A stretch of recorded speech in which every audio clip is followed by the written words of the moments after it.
ஆதிவராகி கொலுவிருந்தாள் ஆனந்த நவராத்திரி.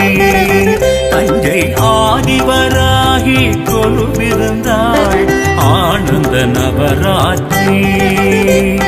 நான் முகியாள் வீணை மீட்ட நாரணியாள் தாளும் கூட்ட சுவாசினிகள் மாலை சாற்ற சுமங்கலிகள் தீபம் ஏற்ற